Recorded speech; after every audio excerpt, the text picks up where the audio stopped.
Hello friends, welcome to Ajit study centre. तो आज की इस वीडियो में हम लोग हिंदी से इंग्लिश ट्रांसलेट बनाने के लिए सीखेंगे। तो चलिए शुरू करते हैं आज के इस वीडियो को। तो यहाँ पर देखिए कुछ वाक्य है, जैसे कि यह राम की किताब है, मोहन का भाई बीमार है, यह मोहन की कलम है। तो इस प्रकार के वाक्यों को हिंदी से इंग्लिश ट्रांसलेट बनाने के लिए हम यहाँ पर अपोस्ट्रोफी एस का प्रयोग करेंगे, है ना। देखिए अपोस्ट्रोफी एस क्या होता है समझिए। जैसे कि यहाँ पर बोला है यह राम की किताब है, तो यहाँ पर एक शब्द है राम की, है ना।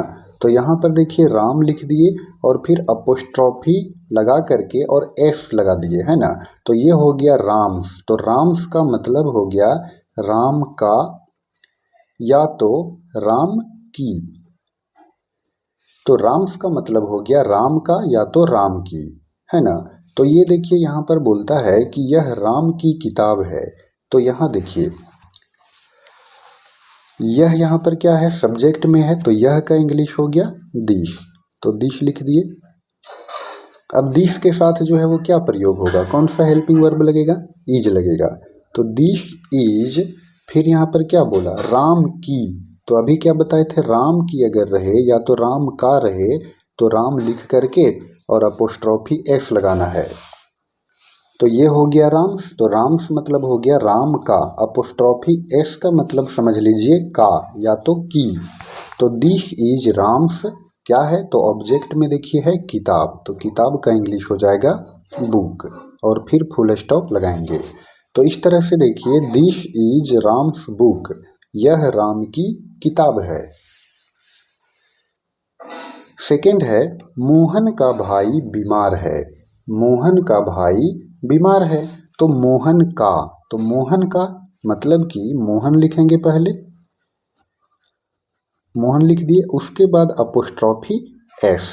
तो मोहन मतलब हो गया मोहन का या तो मोहन की, है ना। तो यहाँ है मोहन का भाई, तो ये हो गया मोहन्स ब्रदर।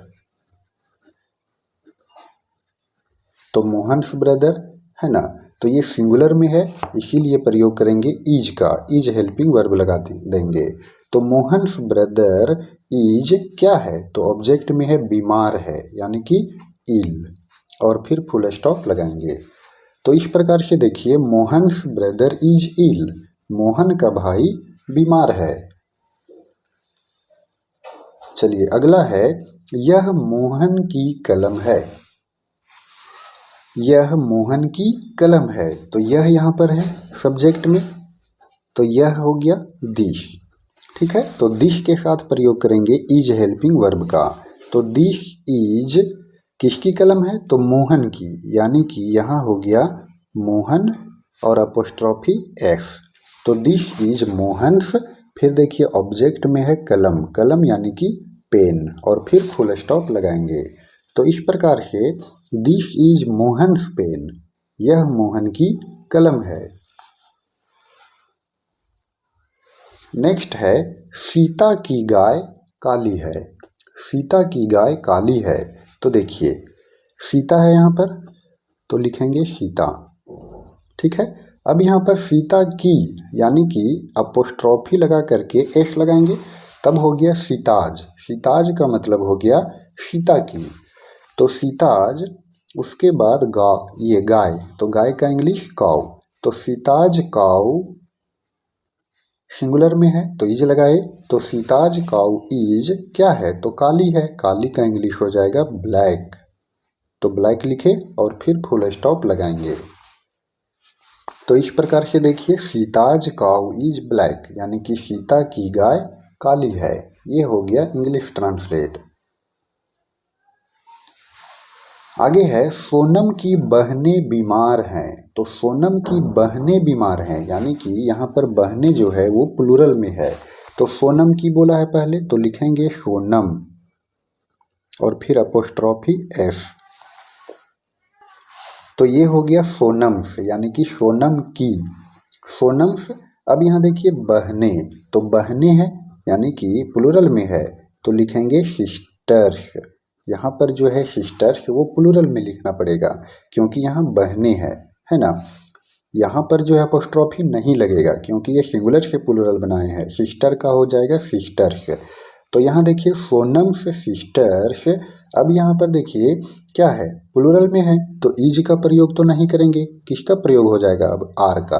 तो सोनम्स सिस्टर्स आर क्या हैं, तो बीमार हैं, यानी कि इल, और फुल स्टॉप लगाएंगे। तो इस तरह से क्या बन गया English translate, Sonam's sisters are ill, यानी कि सोनम की बहनें बीमार हैं। आगे है पटना बिहार की राजधानी है। तो अब यहाँ पर देखिए पटना और बिहार दोनों क्या है, दोनों जो है वो निर्जीव चीज़ है ना। तो इसको हम लोग ऑफ लगा करके हिंदी से इंग्लिश ट्रांसलेट बनाएंगे। तो पटना के बारे में बोला है ना। तो यहाँ पर लिख दिए पहले पटना, पटना है ना। तो पटना हो गया। अब है इज का प्रयोग करेंगे क्योंकि ये सिंगुलर में है। पटना इज क्या है, पटना तो वो राजधानी है, यानी कि पटना इज द कैपिटल। राजधानी का इंग्लिश हो जाएगा कैपिटल। तो किसकी राजधानी है, तो ये राजधानी है बिहार की। तो Patna is the capital of Bihar. ये हो गया इसका इंग्लिश ट्रांसलेट। ठीक है, चलिए आगे है राम का दोस्त नेक है। राम का दोस्त नेक है, यानी कि देखिए राम जो है वो क्या है, सजीव है। तो यहाँ पर हम लिखेंगे अपोस्ट्रोफी एस लगाकर राम, और फिर अपोस्ट्रोफी एस। तो ये हो गया राम्स, मतलब राम का। तो राम्स और दोस्त का इंग्लिश हो गया फ्रेंड। राम्स फ्रेंड, एक ही फ्रेंड के बारे में बोला है तो इज का प्रयोग करेंगे। राम्स फ्रेंड इज क्या है, वो नेक है। तो नेक का इंग्लिश क्या हो जाएगा, नोबल। नोबल मीन्स नेक। जेंटल भी लिख सकते हैं, ठीक है।